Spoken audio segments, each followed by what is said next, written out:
We're now in chapter 3 on linear inequalities in two variables. And this first section, kind of set up for that, is on, I should say, linear equations and inequalities in two variables for chapter 3.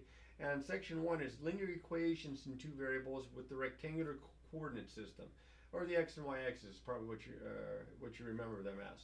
So we're going to interpret graphs, line graphs and such. We're going to write solutions as ordered pairs because we're looking at equations that contain two variables. So they're going to each have there's going to be a number for each variable. So there's going to be a pair of numbers, a pair to the answer, and we're going to write those as what we call an ordered pair. We're going to decide if an ordered pair is a solution to an equation or not. We're going to complete ordered pairs for a given equation, and also we're going to complete and plot, complete a table of values and plot ordered pairs. So that's a lot. But it goes a little faster than, let's say, the last section did. That was a long section and a long video. So first things first, a line graph. And we used to have to spend a lot of times on bar graphs, line graphs, circle graphs, pictographs, and all the rest. But a line graph is a graphical display to show changes or trends in data over time. Now, I always remember the cartoons of like Bugs Bunny and such, where they would have a line graph to represent the profit for a company, and if the company was doing poorly, the line would seem like it would kept dropping down and would go off the graph. Well, we look to see for trends. You know, are we is our profit increasing? Are sales increasing? Is it decreasing? And we look the way that the line is slanted. Is it going up and to the right? Is it going down and to the right? Because typically to the right means we're looking at time. Now, I have an example. Granted, it's not a great example, but I have an example of a line graph here. This line graph shows the average prices of widgets, made up a fictional bit of material product in the U.S. for the years between 2010 to 2016. So I got 2010, so I've just marked it as a 10, and then the 11, the 12, the 13, the 14, the 15, 16. Notice equally spaced. Notice how I label as well. Now, to go to some of these prices by 50-cent intervals, I either have to make a very tall graph, or I use this little symbol, which is kind of a squiggle line here, and it represents the pattern continues from 0 up to here to 550. So the price is being, and notice here again labeled, the price is here $5.50, $6, $6.50, and this is in dollars, I believe here. Yeah, in dollars for the widgets. So now, between which 2 years was the greatest increase in price? Now, when we're looking for an increase, we're looking for a graph to go upward, left to right. And I see that happening here, here, and here. So from 2010 to 2011, it went from $5.50 to $6.50. So that's a dollar increase. That's a pretty good jump in price.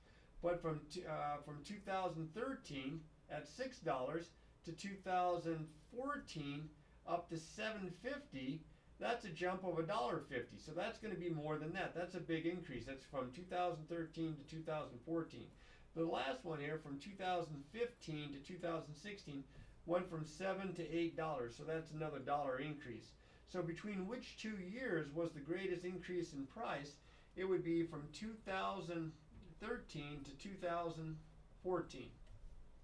Now, what was the highest price for the widget? Well, that's as high as our, since the prices are on the vertical axis here, that's as high up vertically as our graph gets, which is way over here in the year 2016, and it is, looks like, best that I can tell, $8 per widget.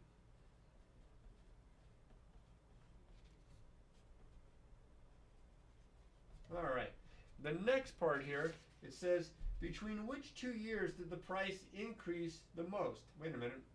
Between which 2 years was the greatest increase in price? Well, that was $1.50. Between which 2 years did the price increase the most? That kind of sounds like the same thing. It's the price, the greatest increase in price. Well, I think I probably wrote down the wrong thing here. I probably meant to say decrease the most. I'm sorry about that. Decreased the most. So in this case, it decreased the most. Well, From 2011, it's going downward here and here. From 2011 to 2012, it went from 6.50 to 6. That's a decrease of 50 cents. And from 2014 to 2015, it went from $7.50 to $7. That's a decrease of 50 cents. So it would be between 2000, so I can write this down right, 2011 to 2012, or between 2013 to 2013, if I can write it, to 2014. Okay? Because if I leave it as an increase, it's pretty much the same answer that I had before there. No, wait a minute, that can't be right. 2013, 2014. Heavens, the Murgatroyd, if I could just read a graph. Because it's going down from 14 to 15. It couldn't be both have the same answer there. From 2014 to 2015. Oh, off and running on this video. All right, hopefully that didn't confuse you too much. If I'm not mistaken, I'm pretty sure I got this graph probably from the textbook, so hopefully they did a better job with it than I did. I apologize about that. But a line graph is going to relate, in this case, the years and the average price of the widgets. So it involves two quantities, which means I need two variables. Now, I'm going to look at equations that involve two variables. Now, most of the equations that had one variable in the last chapter, the variable was usually like an x. But in this case, we're going to use an x and a y for the two variables. And that's what's used 99% of the time. Now, they might use something else, an n and an m or something like that. But for the most part, they like to use x and y. And we pretty much label things from ordered pairs to axes involving those variables. All right, so linear equations with two variables, one variable for each quantity, and the graph of a linear, look at the word linear, lines right in there, the first four letters out of the six, is going to represent a line. Well, when we graphed solutions to equations in one variable, most times we had a single point. But now when we were graphing linear equations in two variables, we're going to get lines. So here's the definition. A linear equation in two variables is an equation that can be written in this form: ax plus by equals c. Now, there are other forms, but this is the form that we're going to be using here. This is called standard form here, standard form, where a, b, and c are real numbers, and a and b cannot both be equal to 0. Because if both of these are equal to 0, then we lose both variables, and that's no good. We can have one variable, but we can't have 0 variables. So now, here's an example of an equation that's written in standard form. 2x plus 3y is equal to 6. And this one is also written in standard form. X minus y is equal to 3. So here a is 2, b is 3, c is 6, a is 1, b is negative 1, c is 3. And then you get to this guy here. 1/2 x minus 3y equals negative 12. Now, by definition here, that's a fraction, but that's a real number, so that's considered standard form. But usually, we like standard form, the coefficients and the constant term not to have fractions, to all be integers. Now, these two equations here are also linear equations in two variables. They're just not written in standard form. I cannot believe all the little glitches I had with my notes here. Nobody's brought that to my attention. All right. So now, solutions to linear equations that have two variables have two parts, one part for each variable. And since we usually use x and y, which is what I was talking about a little bit ago, we have an answer for the x, or the x value, fancy name abscissa, and then we have an answer for the y variable, or the y value, fancy name is the ordinate. And we write those in alphabetical order. X comes before y in the alphabet, so we write the x value and then the y value, the abscissa and then the ordinate. Okay? Remember that the x value goes first. Okay? If you interchange the x and the y, this is a little warning here, you will not get the same solution, because then all of a sudden, if you change them around, the number you would have plugged in for y gets plugged in for x and vice versa.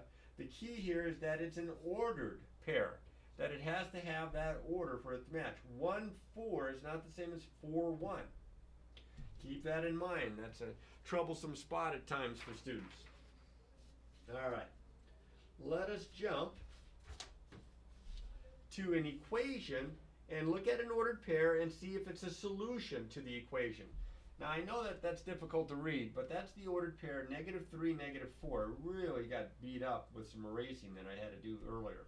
So the ordered pair, -3, -4, is a solution, yes or no, to the equation in two variables in standard form, 3x minus 7y equals 19. Well, just like we see if a solution, a number satisfies a linear equation in one variable by plugging it in and seeing if it satisfies the equation, gives us a true statement, we're going to do the same here, but we're going to have to plug the two numbers in for the two variables. The negative 3, it goes in for the x. The negative 4, it goes in for the y. Because remember, this is the ordered pair xy. X coordinate, y coordinate, abscissa ordinate there.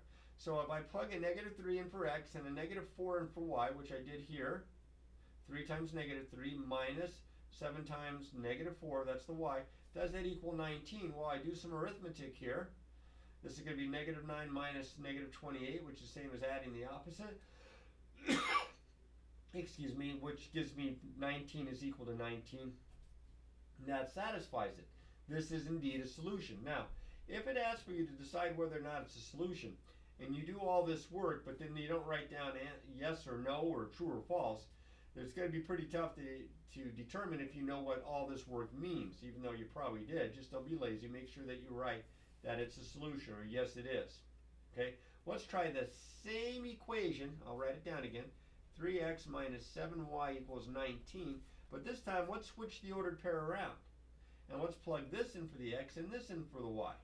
Now this was a solution. Let's see if this is a solution. So 3 times negative 4 minus 7 times negative 3, does that equal 19? 3 times negative 4 is negative 12 minus 7 times negative 3 is negative 21. Negative 12 minus a negative 21 is the same as plus a positive 21. And negative 12 plus 21 is 9. And as you can see, 9 doesn't equal 19, so no, it is not a solution. Alright, so you plug it in. If you get a true statement, it is a solution. If you get a false statement, it is not a solution. Okay? Now, if they only give you one of the values, maybe they just give you the x, or they just give you the y, all right? What I want you to be able to do here is I want you to be able to find the other value. Like if they give you the x, I want you to be able to find the y. If they give you the y, I want you to be able to find the x.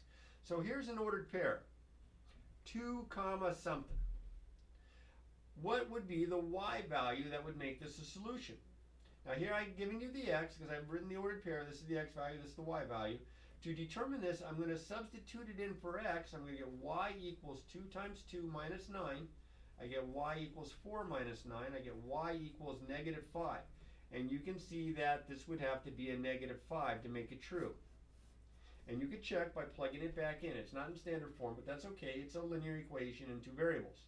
But what if I give you the y value? Let's say I give you that the y value here is 7. And I ask for you to find the x value. There might be a little bit more arithmetic here, maybe a little bit of algebra. So we plug this 7 in for the y. Let me raise this up. I get 7 equals 2x minus 9. And now I solve this equation. I'm going to add 9 to both sides. Good thing we practiced solving equations in one variable in the last chapter. And then I'm going to divide by 2. And I get x is equal to 8. Hopefully you're able to see that, okay? I hope I don't have that too low there. So x is equal to 8. That would be an 8 that would go here to make it a true statement. All right, you see how it works out? Because next, we're going to look at what happens if they give you a table of values. Because, as I mentioned earlier on, the solution set to a linear equation in two variables graphically is a line, which means it has infinitely many points. We remember that hopefully from our geometry days. There are infinitely many points on a line, and every one of those points is going to graphically represent a solution. So what we want to be able to do is we want to be able to graph enough points to be able to determine that solution set, that line. That would be the geometric representation. So as you can see here, I have an equation in standard form, 2x minus 3y equals 12, and I have a table. Now I've written all over it because I wanted to try to go step by step in the notes for this. So I have 0 for the x, 0 for the y, 3 for the x, negative 3 for the y. Now, you can pick any values you want if you're creating your own table. These are just the values that I picked. And as you can see here, if I put 0 in for x, that's where I work down here, I get y is -4. So there's my first answer. There's 0, -4. This is going to have a -4 right here. Now in the next one, I plug 0 in for the y value. So in for the y, you can see the 0, and I solve and I get 6. So that would be the ordered pair 6, 0. So there'd be a 6 here. Then I took the 3 and I plugged the 3 in for the x here. I did the work right here. Let me raise this up a bit. So I plugged the 3 in for the x and I get 6 minus 3y equals 12. Subtract 6, divide by -3, I get -2. So I have the ordered pair 3, -2, completing the table here. And then I take the -3 and I plug it in for y. I did the work right here. Hopefully you can follow that all right. Be careful with your signs here, and then solve, and I got x to be 3/2 or 1/2. I'm just going to leave it as 3/2. So that would be the ordered pair 3/2 -3. So the 3/2 would go here. Hopefully you can see that. There, you can see that just a little bit. And if I wanted to, and you can see now my table is complete right here. And so these are ordered pairs that would correspond, they're pairs of numbers that would correspond to writing out these ordered pairs here, which are all solutions to the linear equation in two variables. Let's try one for us doing the work here. All right, complete the table of values for the equation and write the results as ordered pairs. I only have 3 of them this time, and they're all x values. That's kind of nice. But notice here how weird this equation is. This equation does not have 2 variables. It only has one. It's y equals 5. So I showed you this for a reason, because linear equations in 2 variables sometimes don't have both variables. Sometimes they just have an x or they just have a y. But as long as they're labeled as linear equations, we still get graphically lines. So this is going to be easy peasy, because no matter what I plug in here, my y value is going to be 5 each time. Doesn't matter what, because there's no x, there's no place to plug these numbers in.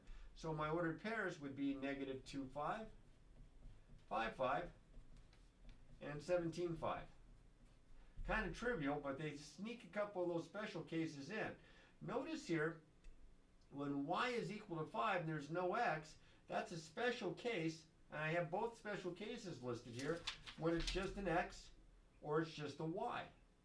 In this case, when it's just the x, even though the y values change, x is always equal to this number h, whatever h is representing.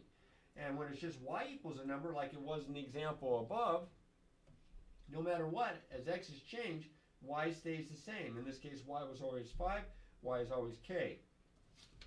Linear equations in one variable, and I don't mean these 2 special cases, I'm talking about chapter 2. When we graph the solutions on a number line, we got points on the number line. But since we have 2 equations, or excuse me, 2 variables in the equation, and we're going to have a number for each variable, we're going to write those ordered pairs, which I did like here, with the symbols here. This is the x value, this is the y value. These are called ordered pairs. And we're going to need 2 number lines to graph them. Now this is really, really sloppy here. I should have used a ruler to do this and such, but this is, I kind of free-handed it, so I would expect you to be neater than that and grab a ruler and make sure of it. But we have 2 number lines. We have this number line here that's horizontal and this number line here that's vertical, and they meet where 0 is the same on both number lines. We have positive numbers to the right, negative to the left, positive numbers upward, negative numbers downward. And these 2 number lines are called axes. The horizontal is called the x-axis. The vertical is called the y-axis, and they correspond to the x value, the first number in the ordered pair, and the second value in the ordered pair, the y value. And that's what corresponds to there. And as you can see, these 2 number lines, these 2 axes, break up the piece of paper here into 4 regions, or called quadrants. This is called the Cartesian plane, or coordinate plane. It's sometimes called the Cartesian plane, named after Descartes, René Descartes, the French mathematician. But in this case, we have quadrant 1, and then we go counterclockwise, quadrant 2, 3, and 4. And it is traditional to use Roman numerals to do the numbers. We don't actually use just the 1s, 2s, 3s, and 4s, but the capital I, the capital double I, capital triple I, capital IB. Okay? Now, as I was mentioning, got to give him his credit here. The x-axis is the horizontal number line, the y-axis is the vertical number line, and they determine a plane called the coordinate plane or the Cartesian plane. If you look at this part right here, you can see that it's part of Descartes' name. Descartes was this brilliant young man. He didn't live very long because he had really poor health, and when he went to like a boys' school or a boarding school as a youth, he was sickly all the time, so he spent a lot of time in bed. And the teachers realized, how smart he was, but they didn't want him to get, sick or get sicker. So they would allow him to stay in bed for a good part of the morning. And supposedly, the story is that while he was lying in bed, he was looking upward at the ceiling, and he had noticed there was a fly crawling on the ceiling, and he was starting to think, I wonder if there was a way to identify the location of that fly. And so he started looking at the way that the ceiling was formed and the lines between the ceilings and the walls, and they started thinking of the idea of these axes. His was actually in 3-dimension because, of course, you have the 3D space of the room. This is the ceiling here, and this is going to be a crappy ceiling here. And then, of course, the room, he had one axis this way, one axis this way, one axis that way. And I tried to draw that in such a way that it looks 3D. But we're going to look at a simpler version of this where it has just the two axes, the two number lines, and we have the x-axis, and I've got one drawn here for you. Here, the horizontal, and the y-axis drawn there. You don't have to label them every time. You can if you think it'll help you a little bit. Now, I have given you, in this example here, 7 ordered pairs. Now, these ordered pairs are similar to what we would think of as solutions to an equation in 2 variables. And they're written in what we would consider algebra ease. This is kind of an algebraic way to write it. But geometrically, we can represent these by points on this coordinate system. Not by points necessarily just on a single number line like we did with solutions to linear equations in 1 variable, but because there's 2 variables, we have the 2 numbers. So A, for example, is the ordered pair 2, -1. This is the x value, this is the y value. So here's the x-axis, here's the y-axis. There's 2 on the x-axis. Here's -1 down here on the y. It's kind of like a road map, although you guys don't know what a road map would be as much because of GPS, but that's where this one would come down, this one would come over, and that's where they would meet. So this point, and we make a big old dot there, and I'm going to put an A next to it to show that it corresponds to the ordered pair that's labeled A. That's how we find them. Now, I don't actually do this kind of a thing to find them. What I do is I start here where the 2 axes cross.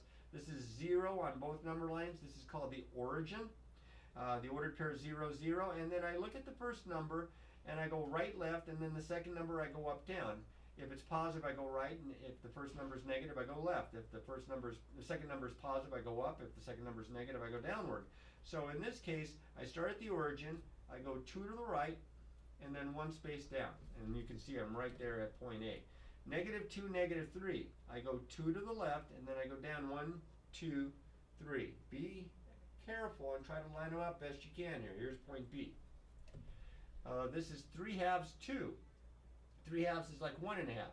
So I go 1.5, that'd be about there. I have to approximate it. And then up 2. And that would be point C. -4, 0, so I would go 4 to the left because the first number tells me right or left, and then 0 means I don't go upward or downward. So this point is right smack dab on the x-axis. 0, -1, I start at the origin, I go 0 right or left, which means I don't move, and then -1 means I go down 1 spot, and there's, okay, I'm sorry, this is point D here, I got a label, and this is point E, so you can see which one's which. Point F, I already kind of gave that one away, that's the origin, that's at 0, 0, 0 right or left, 0 up or down, this is point F. And point G is 0, -4, so that's 0 right or left, and then down 1, 2, 3, 4. There he is, barely got him in there. And this is point G. I would expect you to be able to graph ordered pairs, or if I give you the graph of ordered pairs, I would expect you to be able to tell me the coordinates, the ordered pair, for that point. So if I graph this point right here and I call this point H, and I say what's the ordered pair that represents the point H, I would start here at the origin. I would go 1, 2, 3, 4, 5 to the right, up 1, 5 to the right, up 1. There's my value. Now the order of the coordinates is important. You cannot just switch them around unless the numbers are the same. You can't just say, well, this is 0, -4, and this is -4, 0. Well, you can see I got two different points. So the order is key. Remember, the x coordinate's always first. And of course, if you have a point on the x-axis or the y-axis, and I have several there, we don't consider it a quadrant, in a quadrant. Point C is in quadrant 1. Point B is in quadrant 3. Point A is in quadrant 4. Right? Point H is in quadrant 1. Remember, quadrant 1, quadrant 2, quadrant 3, quadrant 4. All right, so this should give you plenty to kind of get used to and refresh your memory, because I'm guessing you had this as far back as Algebra 1, but might be a little rusty. So make sure that you practice, practice, practice.